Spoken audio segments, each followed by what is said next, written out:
Hello students. Last class में आपने kinetic energy, potential energy की कॉन्सेप्ट लिया, उसका फॉर्मूला आपने देखा। अब हम लोग पोटेंशियल एनर्जी की जो फॉर्मूले हैं उसको डिराइव करने जा रहे हैं। डेरिवेशन देख लेने से प्रॉब्लम करना भी आसान हो जाता है। आइए, सबसे पहले हम ले रहे हैं gravitational potential energy. Gravitational potential energy, potential energy को कैपिटल यू से हम लोग डिनोट कर रहे हैं। ऐसे जनरली कैपिटल यू से ही लोग डिनोट करते हैं। ये लिया हमने सरफेस ऑफ अर्थ। एक ऑब्जेक्ट, छोटा सा ऑब्जेक्ट लिया हमने। ऑब्जेक्ट का weight mg, mass of object is m, weight of object mg। अब इस ऑब्जेक्ट को यहां से डिस्प्लेस करके वर्टिकली हमने लाया यहां पे। सेंटर ऑफ मास की हाइट सरफेस ऑफ अर्थ से लिया हमने h। अब इनिशियल पोजीशन ऑब्जेक्ट का हमने लिया है यहां पे, फाइनल पोजीशन यहां पे लिया है।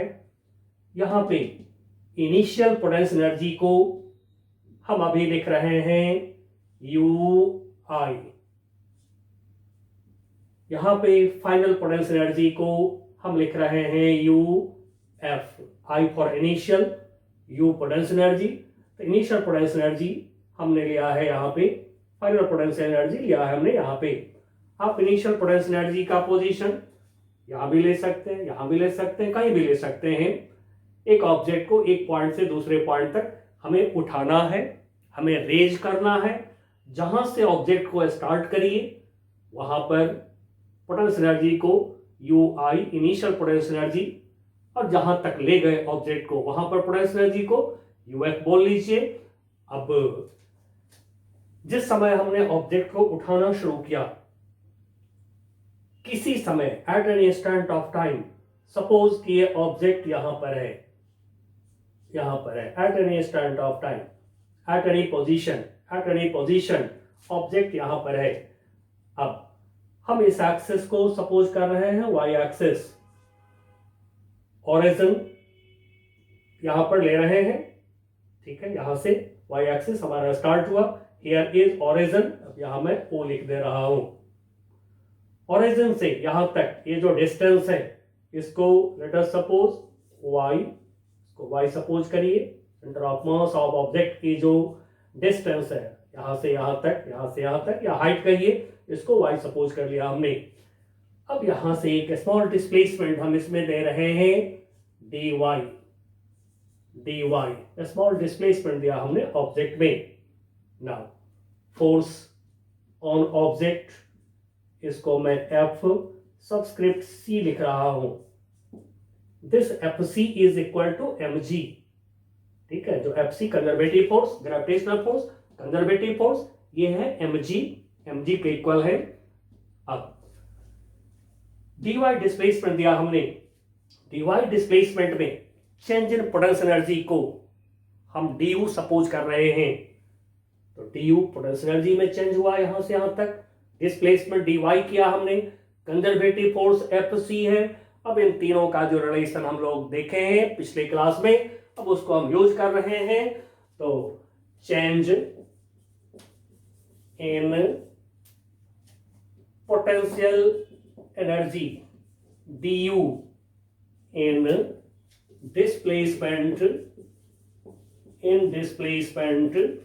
dy, in displacement dy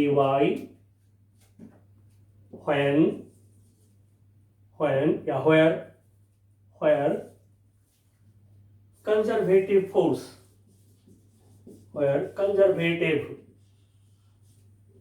force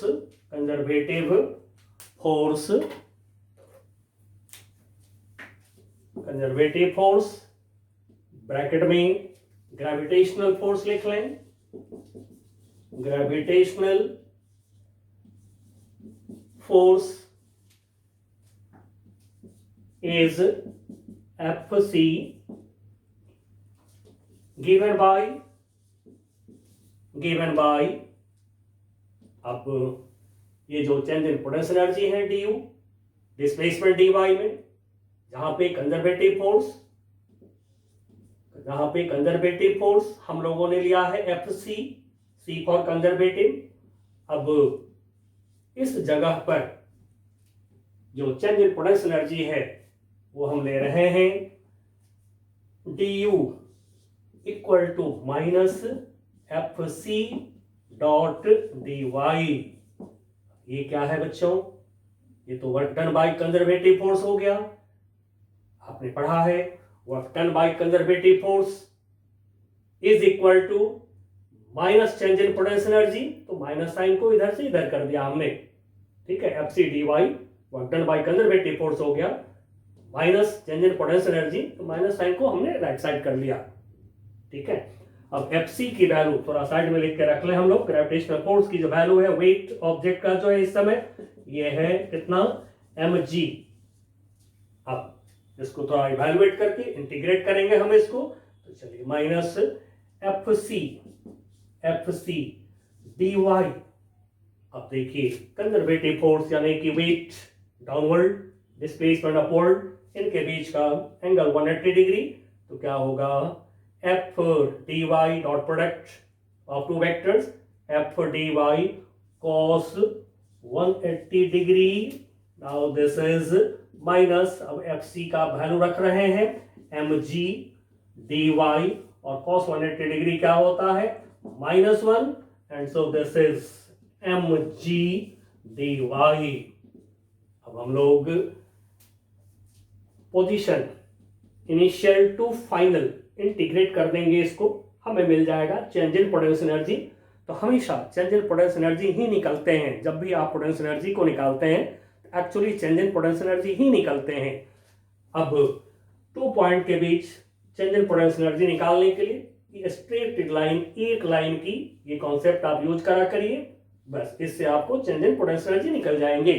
अब पूरे पाथ में, होल पाथ में initial to final point change in potential energy निकालते हैं। अब इसको इंटीग्रेट कर दें, इंटीग्रेट कर रहे हैं दोनों side LHS RHS suitable limit लेकर के इंटीग्रेट कर देंगे। जो भी सुटेबल लिमिट होगा वो थोड़ा सा देख लिया करेंगे, कैलकुलस तो आपको मैंने पढ़ा रखा है, आप तो जानते हैं।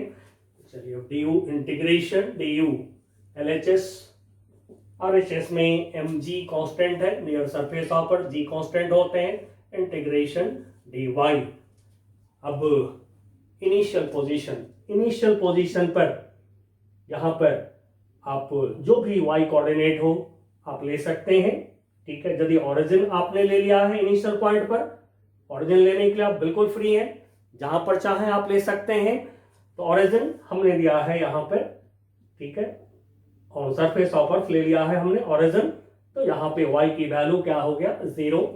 एंड फाइनली यहां पर हमने लाया है ऑब्जेक्ट को, तो y की वैल्यू जो y है, ऑब्जेक्ट की जो डिस्टेंस है, ये डिस्टेंस बढ़ते बढ़ते ऑब्जेक्ट की जो हाइट है ये बढ़ते बढ़ते इक्वल टू h हो जाएंगे, 0 to h।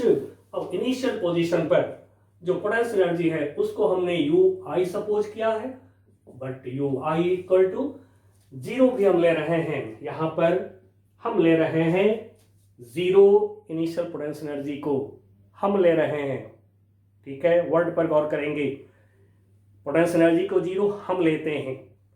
किसी भी पॉइंट पर आप पोटेंशियल एनर्जी को 0 ले सकते हैं, वो हो जाएगा पोटेंशियल एनर्जी का रेफरेंस पॉइंट। फिर वहां से आप देख लीजिए, यदि आप ऊपर ले रहे हैं, हाइट ले रहे हैं, लेंथ हाइट ले रहे हैं, पॉजिटिव h लीजिए, नहीं यदि आप यहां से नीचे लेंथ ले रहे हैं, डेप्थ ले रहे हैं, तो -h ले लीजिए, बस और कुछ नहीं। तो हमने लिया इनिशियल पोटेंशियल एनर्जी को 0 और जो फाइनल पोटेंशियल एनर्जी है इसको U सपोज कर दिया हमने, U, और फाइनल पोटेंशियल एनर्जी आप सीधे 0 to U भी लिख सकते हैं। चलिए तब इसको इंटीग्रेट कर दें, तो du का इंटीग्रेशन हो गया U now outside 0 to U now mg, इसी तरह dy का इंटीग्रेशन हो गया हमारा y 0 to h, now u को रखा u minus 0 equal to mg, y की जगह पर h को रखा माइनस 0 करेंगे h हो गया, इन दिस वे निकल गया एट हाइट h हाइट पर पोटेंशियल एनर्जी ये निकल गया हमें कितना, u equal to mg h। Reference position हमने यहां पर लिया है, तो फिर हम uy को कर दे रहे हैं 0। इनिशियल पोटेंशियल एनर्जी को 0 लिया हमने, कहां पे लिया, ग्राउंड के सरफेस पर। Lowest point of the object को हमने लिया रेफरेंस पॉइंट, पोटेंशियल एनर्जी लिया वहां पे 0। देन एनी हाइट h पर पोटेंशियल एनर्जी ऑब्जेक्ट का क्या होगा, mgh। चलिए बच्चों, ये ग्रेविटेशनल पोटेंशियल निकाल लिया हमने mgh। Similarly elastic potential energy of spring को आप निकाल सकते हैं। स्प्रिंग फोर्स भी कंजर्वेटिव फोर्स है, यही रिलेशन जो अभी लिखे हैं यही रिलेशन यूज करेंगे और निकल जाएगा। आइए लेते हैं हम लोग elastic potential energy of spring, जो हाफ के एक्स स्क्वायर लिखे थे, और उसको निकाल के देखते हैं। ठीक है, इलास्टिक पोटेंशियल एनर्जी, शॉर्ट कर दिया word, potential energy U of a spring. अब स्प्रिंग हम लोग ले रहे हैं आइडियल स्प्रिंग, दैट मीन्स की स्प्रिंग का मास नहीं लेंगे हम लोग, मासलेस स्प्रिंग, आइडियल स्प्रिंग, और हमेशा आइडियल मान के ही चलेंगे भी। अब ये हम लोगों ने ऑलरेडी पिछली क्लास में लिख लिया है, U equal to half K X square, जहां के क्या है स्प्रिंग कांस्टेंट, x क्या है change in length in spring, या तो x इंक्रीज इन लेंथ है या x decrease in length of spring है। चलिए अब इसको ड्राइव करते हैं।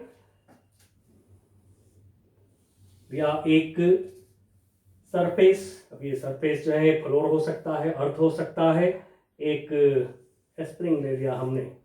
अब इस स्प्रिंग के एक एंड में एक ऑब्जेक्ट को हमने ज्वाइन करा। अब इस पोजीशन को हम ले रहे हैं ओरिजिन, O फॉर ओरिजिन।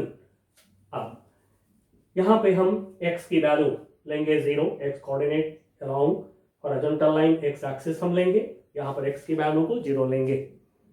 अब यहां पर ऑब्जेक्ट है रेस्ट में, ठीक है ना, एक्सेलरेशन ऑब्जेक्ट का यहां पर 0 है, object is at rest, acceleration of object is 0। और अब यहीं पर थोड़ी सी एक बात को आप समझ लीजिए, तो स्प्रिंग का पोटेंशियल एनर्जी जो है वो आपको निकालना, या स्प्रिंग का जो भी काम है वो करना थोड़ा आसान हो जाएगा। वो क्या है कि स्प्रिंग से यदि ऑब्जेक्ट ज्वाइंट हो, स्प्रिंग से यदि ऑब्जेक्ट बंधे हुए हो, तो जहां पे ऑब्जेक्ट रेस्ट में है, इक्विलिब्रियम में है, जहां पे उस जगह को आप रेफरेंस पॉइंट ले लीजिए, तो काम करना आसान हो जाएगा।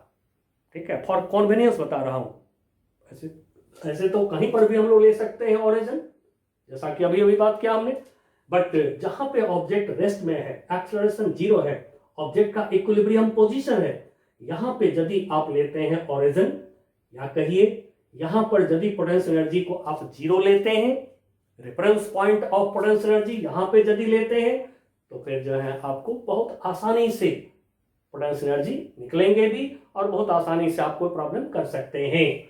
ये है हमारा फिगर 1।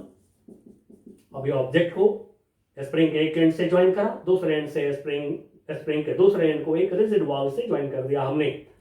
अब यहां से स्प्रिंग में हम एलोंगेशन कर रहे हैं, ठीक है, ये ले रहे हैं rest position, centre of mass के सीध में ले रहे हैं, सेंटर ऑफ मास के सीध में ओरिजिन लिए हैं। नाउ स्प्रिंग की लेंथ को हमने इंक्रीज कर दिया, ठीक है, लेंथ ऑफ स्प्रिंग इंक्रीज कर दिया हमने कितना, ये इंक्रीज कर दिया हमने x, ठीक है। अब इधर हमने इसको स्ट्रेच किया, x positive, right word, x positive, तो फिर जो स्प्रिंग ऑब्जेक्ट को पुल करेगा अपनी तरफ, इधर की तरफ जो स्प्रिंग पुल करेगा ऑब्जेक्ट को, Fs स्प्रिंग फोर्स, अब इसको नेगेटिव लेना पड़ेगा हमें, क्योंकि यदि हम लोगों ने ओरिजिन के राइट लिया है पॉजिटिव, तो ओरिजिन के लेफ्ट की तरफ नेगेटिव लेना पड़ेगा। x पॉजिटिव है इस समय, Fs नेगेटिव है, एंड सो Fs की वैल्यू यदि हम लिखते हैं तो -kx लिखना होगा। अब इसको फिगर सेकंड ले लीजिए, जहां k क्या है, स्प्रिंग कांस्टेंट, ठीक है। स्प्रिंग में k को हमेशा समझेंगे स्प्रिंग कांस्टेंट।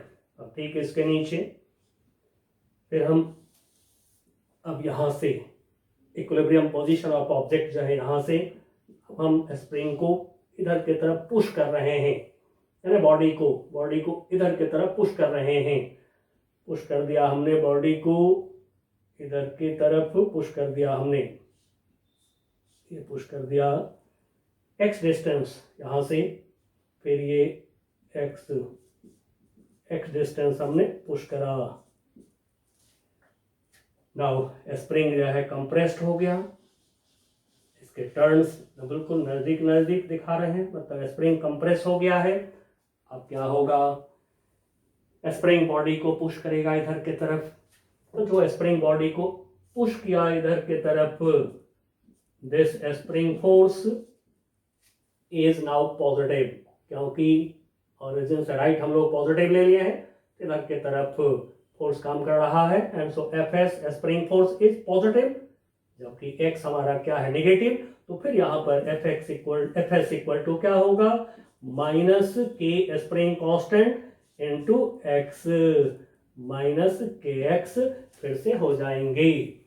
अब बच्चों यहीं पर एक बात और हम लोग जानकारी ले लें, यदि हम लोग ग्राफ ड्रॉ करें स्प्रिंग फोर्स का और x का, यदि ग्राफ ड्रॉ करें तो ये ग्राफ आवेगा किस तरह का, ये मैं थोड़ा दिखाना चाहूंगा आपको। यहां पर ये है x, इधर लिया हमने Fs स्प्रिंग फोर्स। नाउ ये ग्राफ आवेगा ऐसे, इस तरह से, क्योंकि जब x पॉजिटिव तो फिर फोर्स नेगेटिव, ये होगा ग्राफ। जब x नेगेटिव तो फिर F पॉजिटिव, ये होगा ग्राफ। यानी कि this is graph for Fs equal to -k into x का ये ग्राफ हो गया। अब इस ग्राफ से यदि वर्क निकालना है कभी, जैसा कि आप पढ़े हैं, फोर्स डिस्प्लेसमेंट का ग्राफ होता है, उस ग्राफ से यदि वर्क निकालना है, work done by spring force यदि निकालना है आपको, तो क्या करेंगे, जहां तक आपको बोला जाए, डिस्प्लेसमेंट बोला जाए, इनिशियल पॉइंट देख लेंगे, इनिशियल डिस्प्लेसमेंट पर परपेंडिकुलर ड्रॉ करके ग्राफ में टच करेंगे। फाइनल पोजीशन, जहां पर भी प्रॉब्लम बोलेगा, फाइनल डिस्प्लेसमेंट, वहां पे परपेंडिकुलर ड्रॉ करके ग्राफ में टच कर देंगे। देन जितनी एरिया इंक्लोज होता है, that area gives work done. चलिए एक मैं यहां पर ऐसे दिखा देता हूं। मान लीजिए कि हमें 0 to x, यहां पर मैं x लिख रहा हूं, कोऑर्डिनेट को x लिख रहा हूं। अब 0 to x डिस्प्लेसमेंट में कितना वर्क हुआ, परपेंडिकुलर ड्रॉ किया, ग्राफ में टच कर दिया।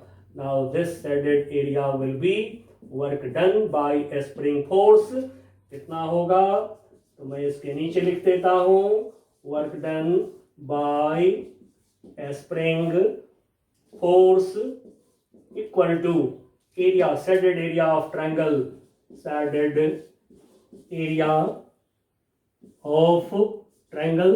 अब ये जो ट्रायंगल का एरिया है कितना होगा, हाफ इनटू बेस की लेंथ x इनटू हाइट। अब देखिए इधर जो हाइट लेंगे, ये हाइट क्या होगा, -Fs, ऊपर Fs पॉजिटिव, तो फिर नीचे क्या होगा, Fs नेगेटिव, यहां से परपेंडिकुलर ड्रॉ करेंगे, ये होगा -Fs, तो फिर -Fs, ठीक है। Now this equal to half F S की जगह पर हम रख लें के एक्स, एफ एस की वैल्यू रख लें, साइन ले लिए हैं, जब साइन ले लिए हैं तो ओनली वैल्यू रखेंगे, या फिर डायरेक्ट आप एफ एस की जगह पर माइनस के एक्स रख लीजिए। तो फिर यहाँ पर हम लोगों ने रख लिया के एक्स, माइनस साइन को शुरू में कर दे रहे हैं, स्टार्टिंग में कर दे रहे हैं, तो फिर now this is equal to हो गया minus half K X square. इस तरह से स्प्रिंग फोर्स से ग्राफिकल मेथड से वर्क निकल जाएंगे, नहीं तो दूसरा मेथड जो आप सीखे वेरिएबल फोर्स से वर्क निकालना, डी डब्ल्यू निकाल लेंगे माइनस एफ डी एक्स और इंटीग्रेट कर देंगे, निकल जाएगा वर्क डन। ग्राफिकल मेथड से दिखा दिया work done by spring force minus half K X square. आइए अब हम पोटेंशियल एनर्जी के लिए 1 2 3 फिगर्स हमने ड्रॉ कर रखा है पोटेंशियल एनर्जी निकालने के लिए। अब इस फिगर पे आते हैं, अपने फिगर थर्ड कर दें इसको, दिस इज फिगर थर्ड। अब एक बार मैं फिर से क्लियर कर देता हूं, एक स्प्रिंग लिया, उसके एक एंड को एक रिजिड वॉल से ज्वाइन किया, दूसरे एंड को बॉडी से ज्वाइन किया, और एक ये हमारा फ्लोर है, एक सरफेस है, टेबल का भी हो सकता है, फ्लोर भी हो सकता है, उस पर रखा हुआ है। नाउ यहां से स्प्रिंग को स्ट्रेच किया x distance, this is elongation, इसी को एलोंगेशन कहेंगे। नाउ स्प्रिंग उल्टा बॉडी को, वापस बॉडी को खींचेगा, रिस्टोरिंग फोर्स हो गया ये, वापस लाने वाले फोर्स को रिस्टोरिंग फोर्स बोलते हैं, ठीक है। फोर्स और डिस्प्लेसमेंट अपोजिट डायरेक्शन में, and so F S equal to minus K X, जो आप लॉज ऑफ मोशन में पढ़े हैं, ठीक है। F S spring force minus K x. Now similarly फिर जब हमने यहां से पुश किया स्प्रिंग को पीछे, कंप्रेशन हो गया x, change in length, compression x हो गया, देन फिर spring force F S, restoring force वापस लाने वाला अपनी जगह पे फोर्स माइनस के एक्स। अब लगा दीजिए जो रिलेशन हम लोगों ने अभी अभी यूज करा था, work done by conservative force equal to change in minus change in potential energy. तो फिर we have du change in potential energy, du equal to minus fs conservative force dot displacement को dx लिख रहे हैं, figure पे नहीं दिखा रहे हैं, अंडरस्टूड रखिए। डिस्प्लेसमेंट dx हमने करा, इधर करा, x डिस्प्लेसमेंट इधर की है तो dx भी इधर, x डिस्प्लेसमेंट उधर की है तो dx भी उधर। Now this is equal to minus, अब फिर उसी को फील करेंगे, दोनों अपोजिट डायरेक्शन में, फोर्स और डिस्प्लेसमेंट अपोजिट डायरेक्शन में है स्प्रिंग में, एंड सो ये हो गया हमारा F S D x cos 180 degree. अब कॉस 180 डिग्री क्या होता है, माइनस वन से मल्टीप्लाई हुआ, माइनस माइनस ये प्लस कर दे रहा हुआ, ठीक है। नाउ एफ एस के जगह पर, एफ एस का वैल्यू के एक्स डी एक्स। नाउ अब इसको इंटीग्रेट कर देंगे हम, ठीक है। एफ एस का वैल्यू रखा, साइन यूज हो चुका है, एंड सो दोबारा साइन यूज नहीं करेंगे, तो एफ एस का वैल्यू के x D x. Now integrate कर देंगे, तब इंटीग्रेशन कहां से कहां तक। अब इनिशियल पोजीशन यहां पर है, यहां पर कोई चेंज इन लेंथ नहीं है, ठीक है। इनिशियल चेंज इन लेंथ पर हम लोग ओरिजिन ले लें और इसको इंटीग्रेट कर दें। इनिशियल चेंज इन लेंथ 0 इस समय पोटेंशियल एनर्जी को हम ले रहे हैं 0, आप चाहें तो you I initial potential energy भी लिख सकते हैं, ठीक है।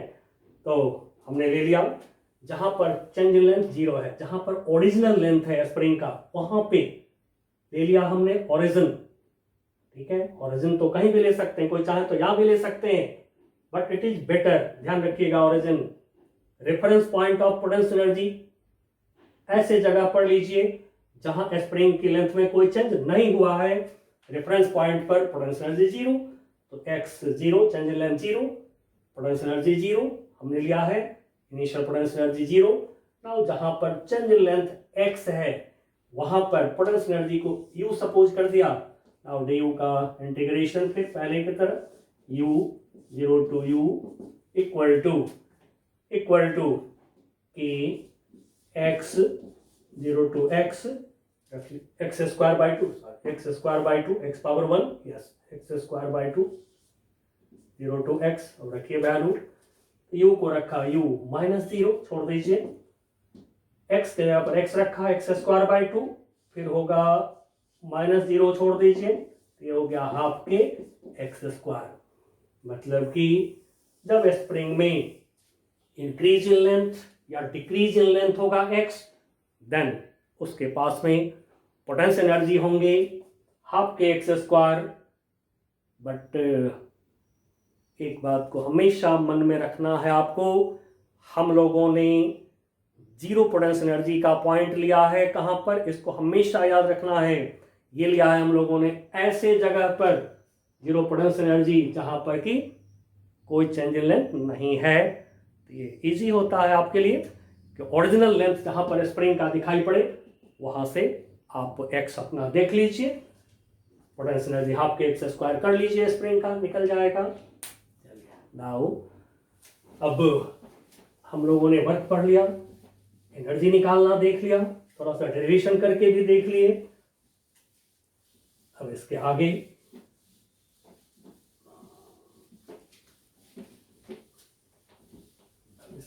बढ़ते हैं अब हम लोग कंजर्वेशन ऑफ एनर्जी की बात कर लें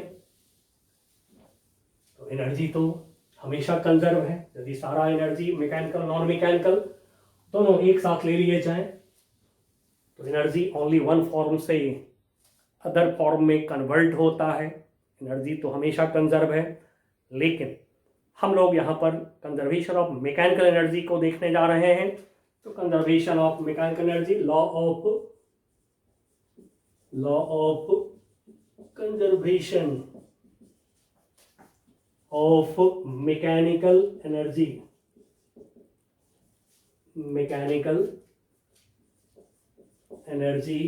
of conservation of mechanical energy अब ये क्या कहता है चलिए थोड़ा सा लिखिए मैं बोलता हूं when there is only conservative force on a system bracket लिख लीजिए और an object then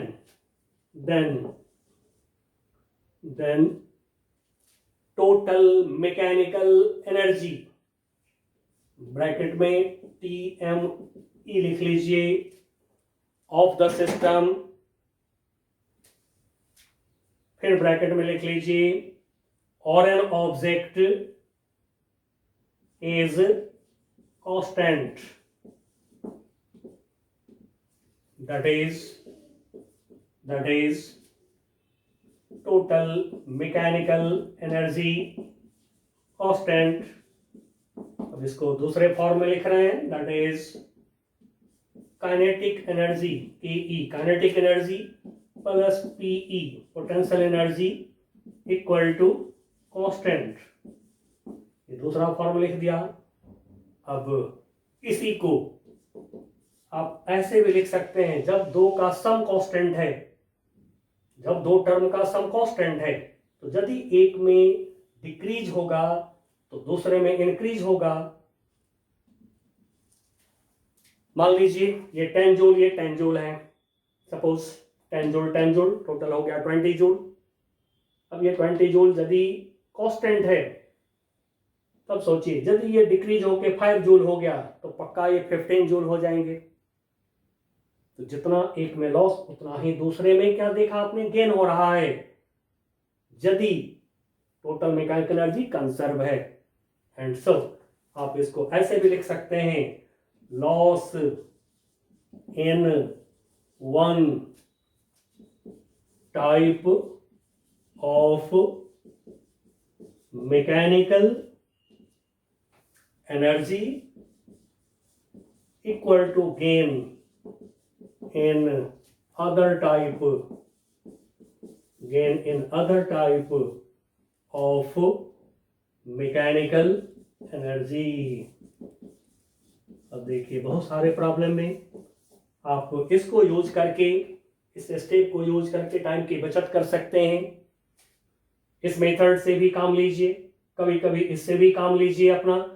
अब जैसे एक पॉइंट पर हमने काइनेटिक एनर्जी, पोटेंशियल एनर्जी को सम कर लिया, फिर दूसरे पॉइंट पर सम कर लिया। चलिए इसी को फिर से मैं एक बार लिखता हूं, के को मैं K1 कर रहा हूं, पोटेंशियल एनर्जी को U1 कर रहा हूं। मतलब एक पोजीशन पर kinetic energy plus potential energy equal to करिए दूसरे पोजीशन पर जहां ऑब्जेक्ट गया। सिस्टम में कोई ऑब्जेक्ट एक जगह से दूसरी जगह गया तो फिर उस पूरे सिस्टम का टोटल मैकेनिकल एनर्जी है कांस्टेंट।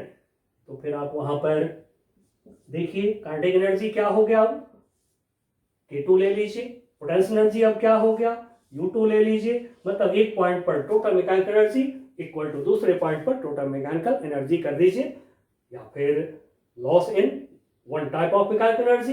देखिए किसमें लॉस किसमें गेन हुआ।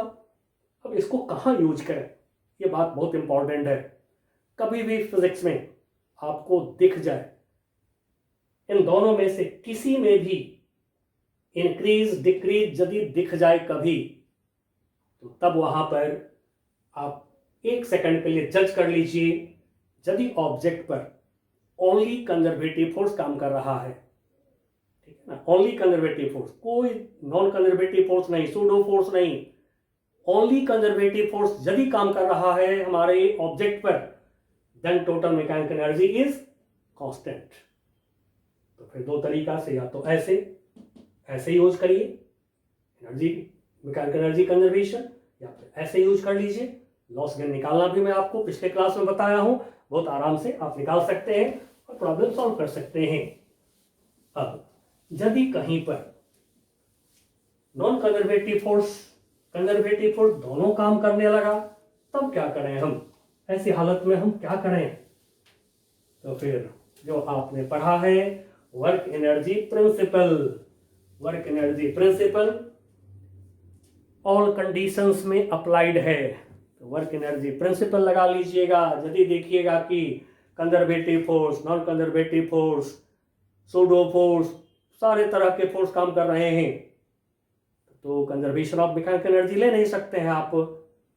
तो ऐसे कंडीशन में आप सीधे वर्क एनर्जी प्रिंसिपल पे चले जाइए, वर्क एनर्जी थ्योरम पर चले जाइए। when different types of forces like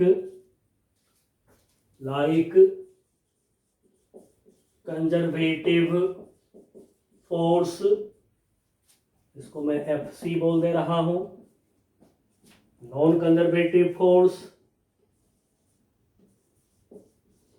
non conservative force, इसको FNC बोल दे रहा हूं, non conservative force, pseudo force,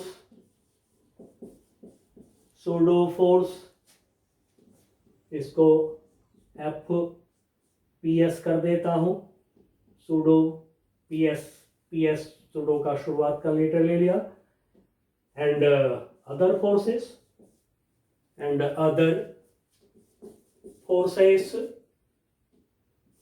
F other कर दे रहा हूं इसको, एक्ट ऑन एन ऑब्जेक्ट या सिस्टम, कोई सिस्टम हो, एक से ज्यादा ऑब्जेक्ट्स हो और system, then work energy theorem मैं इस पे लगा दे रहा हूं, W work done by conservative force plus W work done by non conservative force NC plus W work done by pseudo force PS, pseudo force से work, plus W work done bye other forces से work. Now total work done is equal to delta K मतलब change in kinetic energy, change in kinetic energy. चलिए ये equation बना दिया हूं, ये है मास्टर इक्वेशन, वर्क एनर्जी को रिलेट करने वाला ये मास्टर इक्वेशन है। आप इसको हर कंडीशन में हर जगह यूज कर सकते हैं। यदि कंजर्वेटिव फोर्स आपने देख लिया है, only conservative force, energy conservation लगा दीजिए, टाइम की बचत होगी। नहीं आप चाहें तो इसको एक और फॉर्म में लिख सकते हैं। जैसे मान लीजिए किसी सिस्टम पर सूडो फोर्स नहीं है तो इसका वर्क 0। मान लीजिए किसी सिस्टम पर अदर फोर्सेस नहीं है तो उसका वर्क 0। ठीक है, अब रह गया conservative force, non conservative force, ये दोनों काम कर रहे हैं। तो फिर ऐसी हालत में work done by non conservative force equal to delta K change in kinetic energy. अब work done by conservative force equal to minus change in potential energy, इसको राइट साइड कर दीजिए तो प्लस डेल्टा यू, मतलब कि change in potential energy. ठीक है, अब ये इक्वेशन भी आप याद रख सकते हैं, बट ये मास्टर इक्वेशन है। आप चाहें तो इसको भी ऐसे यूज करिए कि work done by non conservative force, ठीक है, बशर्ते कि सूडो फोर्स नहीं हो। ठीक है ना, सूडो फोर्स नहीं हो, अदर फोर्स नहीं हो, तो फिर सूडो फोर्स का वर्क 0 हो जाएंगे, अदर फोर्स का वर्क 0 हो जाएंगे। उस समय ओनली यदि ये दोनों फोर्स काम कर रहा है आपका सिस्टम में, ऑब्जेक्ट पर, कंजर्वेटिव नॉन कंजर्वेटिव फोर्स दोनों काम कर रहे हैं, तो फिर वहां पर आप work done by non conservative force equal to change in kinetic energy, work done by conservative force minus change in potential energy, इधर minus delta U, right side कर दिया हमने, प्लस डेल्टा यू हो गया, या लिख भी लीजिए where WC work done by conservative force this is equal to minus delta U minus change in potential energy। अब बच्चों ये जो हमने फॉर्म सिखा दिया है आपको, अब आप कॉन्फिडेंस रखिएगा। अब आपके पास में प्रॉब्लम सॉल्व करने के दो रास्ते आ गए, एक होता है भाया फोर्स और दूसरा होता है भाया एनर्जी। एक प्रॉब्लम के दो रास्ते अब खुल चुके हैं आपके लिए, इसलिए आप मजे से अब फिजिक्स के किसी भी चैप्टर को आसानी से सॉल्व कर सकते हैं। नेक्स्ट क्लास में मैं मिलता हूं तो आपको पावर की जानकारी दूंगा और साथ में जो है कोलिजन की बात करूंगा। चैप्टर में पहले कॉन्सेप्ट्स पूरा ले लेते हैं, देन फिर पहले की तरह हम लोग एनसीईआरटी करेंगे, एससी वर्मा करेंगे, इरोडोव करेंगे। तब तक के लिए बच्चों बाय बाय।